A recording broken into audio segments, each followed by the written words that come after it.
कभी सोचा है जब जिंदगी एकदम से थम जाए, जब हर रास्ता बंद लगने लगे, तब भी इंसान के अंदर हिम्मत कैसे जिंदा रहती है?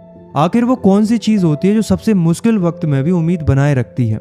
ये कहानी एक ऐसे परिवार की जो समुद्र के बीच में मौत के बिल्कुल सामने खड़ा था, लेकिन उन्होंने हार नहीं मानी, क्योंकि उन्हें यकीन था कि अगर हम सब साथ हैं तो हम किसी से नहीं डरते। मैं हूँ राहुल रावत और आज हम एक ऐसी कहानी पढ़ेंगे, क्लास 11th इंग्लिश का chapter number 2, we are not afraid to die if we can all be together. चलिए शुरू करते हैं। इस कहानी के नरेटर है गॉर्डन कुक, एक 37 साल के ओल्ड बिजनेसमैन जो अपनी पत्नी मैरी और 2 बच्चे जोनाथन और सुजैन के साथ एक ऐसी एडवेंचरस जर्नी पर निकले जो दुनिया में सिर्फ कुछ ही लोग कर पाए हैं।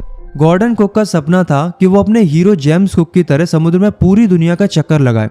ये सफर लगभग 1,05,000 किलोमीटर का होने वाला था और इसी सपने को लेकर जुलाई 76 में ये लोग अपनी शिप की मदद से इंग्लैंड से रवाना होते हैं और अपनी जर्नी की शुरुआत करते हैं।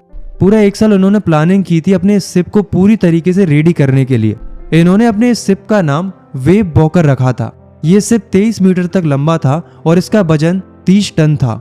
ये सभी लोग काफी ज्यादा कॉन्फिडेंट थे, एक्साइटेड थे अपनी इस जर्नी के लिए, पर इन्हें क्या पता था कि इनकी जिंदगी की सबसे खतरनाक और मुश्किल घड़ियां इनका इंतजार कर रही थी। सब कुछ ठीक चल रहा था। अटलांटिक ओशियन अफ्रीका से होकर केपटाउन तक का सफर बिल्कुल स्मूथली पूरा हुआ, लेकिन असली इम्तिहान अब शुरू होने वाला था जब इन्होंने सदर्न इंडियन ओशियन की तरफ रुख किया, जहां दुनिया के सबसे खतरनाक स्टॉर्म और वेव्स समुद्र को रूल करते हैं।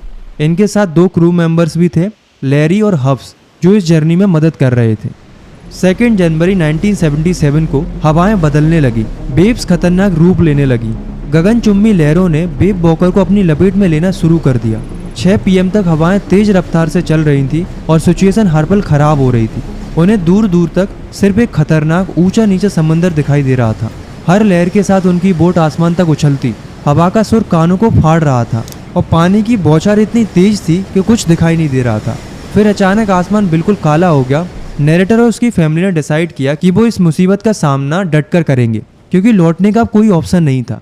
रात होते होते तूफान अपनी चरम सीमा पर था। एक भयानक धमकी ने सबको हिला दिया। नरेटर का सर सीधा व्हील से टकराया और उन्हें लगा कि जैसे वो बोट से उड़कर समुद्र की गहरी ठंडी लहरों में गिर गए हैं। एक पल के लिए तो उन्हें लगा कि सब खत्म, लेकिन कहते हैं ना, हिम्मत करने वालों की हार नहीं होती। अचानक उनका सर पानी से बाहर निकलता है। कुछ ही दूर वेव वॉकर था, लेकिन ऑलमोस्ट पलट चुका था।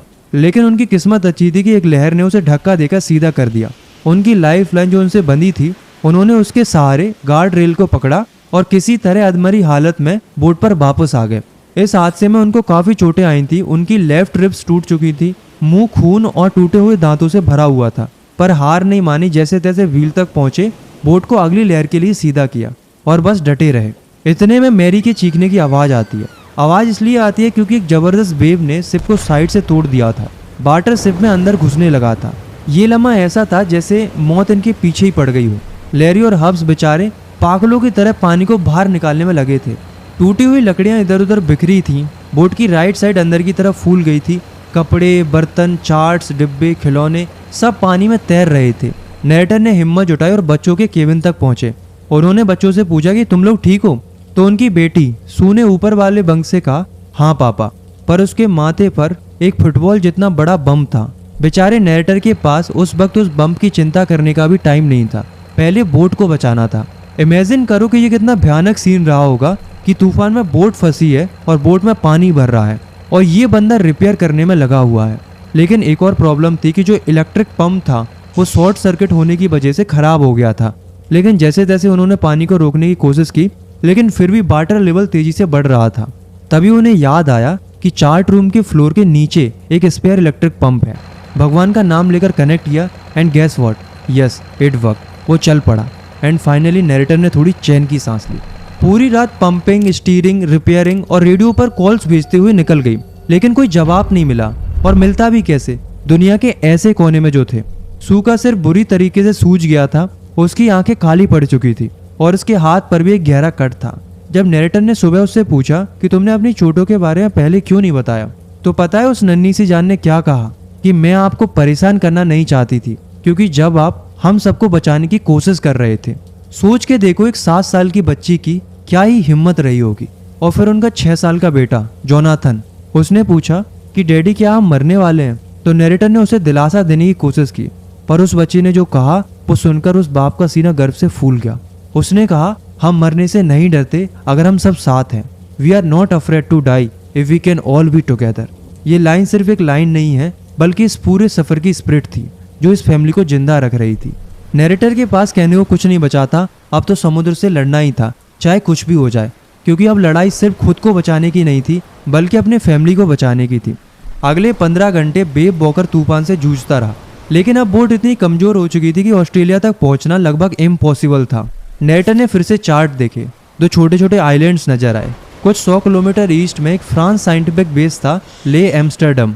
वही उनकी आखिरी उम्मीद थी, पर वहां तक पहुंचने के लिए हवा और लहरों का शांत होना जरूरी था ताकि वो सेल खोल सकें। और उनका मेन इंजन, वो तो बड़ी लहर ने कब का तबाह कर दिया था। एक बार सोच के देखो, no engine, damage boat and tiny island to find in a vast ocean. जनवरी 4 को लगातार 36 घंटे पंपिंग करने के बाद फाइनली बोट से पानी का लेवल कम हुआ। अब वो थोड़ा सेल खोल सकते थे। मैरी को कहीं से कुछ कॉर्न बीफ और क्रैकर बिस्किट्स मिले और उन्होंने लगभग 2 दिन में पहला खाना खाया। सोच के देखो क्या ही रिलीफ मिला होगा उन्हें। लेकिन ये खुशी ज़्यादा देर तक नहीं टिकी। शाम को 4 बजे काले बादल फिर से घिरने लगे, हवा 40 की नोट की स्पीड से चलने लगी और लहरें फिर से ऊंची होने लगी। मौसम बिगड़ता ही चला गया। जनवरी 5 की सुबह उनकी हालत फिर से डेस्परेट हो गई। जब नरेटर बच्चों को दिलासा देने गया तो जॉन ने पूछा, डैडी एक हग मिल सकता है? सू भी उसके साथ ही थी। एक पल को नरेटर को लगा बस अब अंत बहुत करीब है। फिर भी हिम्मत करके वो अपने कैलकुलेशंस को रीचेक करने गए। मेन कंपास तो टूट चुका था, एक स्पेयर छोटा सा कंपास यूज कर रहे थे। उसमें मैग्नेटिक वाइब्रेशन और समुद्री करंट का अनुमान लगाकर कुछ हिसाब किताब किया। लगभग दोपहर के 2 बजे वो डेक पर गए और उन्होंने लैरी से कहा कि बोट को 185 डिग्री पर स्टीर करे। अगर किस्मत ने साथ दिया तो शाम के 5 बजे तक आइलैंड दिख जाना चाहिए। फिर वो भारी दिल से नीचे चला गया और अपनी बंक पे जाके सो गया। और फिर शाम 6 बजे अंधेरा गिरने लगा। वो अचानक से उठा, उसे लगा कि बस आइलैंड मिस हो गया, खेल खत्म। तभी जोनाथन आता है और वो फिर से कहता है कि क्या मुझे एक हग मिल सकता है? सुजैन भी आकर पीछे से खड़ी हो गई। नरेटर ने हैरान होकर पूछा कि मुझे अब हक क्यों मिल रहा है? तो जोनाथन ने कहा क्योंकि आप दुनिया के सबसे बेस्ट डैडी हो। और सू ने कहा और सबसे बेस्ट कैप्टन भी। नरेटर ने थककर कहा, नहीं बेटा, आज नहीं, आज मैं डरा हुआ हूँ। सू बोलती है, आप ही हो, हमने आइलैंड ढूंढ लिया है। ये सुनते ही नरेटर चीख पड़ता है, वो शॉक्ड हो जाता है। और सामने वो था जिसका उन्हें बेसब्री से इंतजार था, एक बैटल शिप जितना बड़ा, ले एम्स्टर्डम। एक बंजर सा ज्वालामुखी पत्थर का टुकड़ा, थोड़ी बहुत हरियाली, पर उस वक्त वो उन्हें दुनिया का सबसे खूबसूरत आइलैंड लग रहा था। रात उन्होंने किनारे से थोड़ी दूर बोट में ही गुजारी और अगली सुबह ले एम्स्टर्डम के सभी 28 लोग उनकी मदद के लिए आ गए। उन्हें जमीन पर उतारा। नरेटर के पैर जब जमीन पर पड़े होंगे तो क्या ही फीलिंग रही होगी। उनके मन में सिर्फ शुक्रिया था लैरी और हब्स के लिए जो इतने खतरनाक स्ट्रेस में उनके साथ खड़े रहे, मैरी के लिए जो उन क्रूसियल घंटों में व्हील पर डटी रही, और सबसे ज्यादा अपनी 7 साल की बेटी के लिए जिसने अपने सर की चोट की परवाह नहीं की, और अपने 6 साल के बेटे के लिए जो मरने से नहीं डरता था। ये परिवार एक साथ मिलकर मौत की आंखों में आंखें डालकर जीत कर आया था। ये कहानी हमें क्या सिखाती है? ये कहानी हमें सिखाती है कि जिंदगी में मुश्किलें हर किसी को मिलती हैं, लेकिन जो लोग अपने प्यारों का साथ निभाते हैं, जो हौसला नहीं हारते, वो ही असल में जीत जाते हैं। ये कहानी एक परिवार की नहीं है, हम सबकी है, क्योंकि जब हम सब साथ हैं, जब अपने हमारे साथ हैं, तो हम मौत से भी नहीं डरते। याद रखिए, we are not afraid to die if we can all be together. उम्मीद है आपको ये एक्सप्लेनेशन पसंद आया होगा। अगर आपको लगता है कि आपने कुछ नया सीखा है तो आप लाइक और सब्सक्राइब कर सकते हो।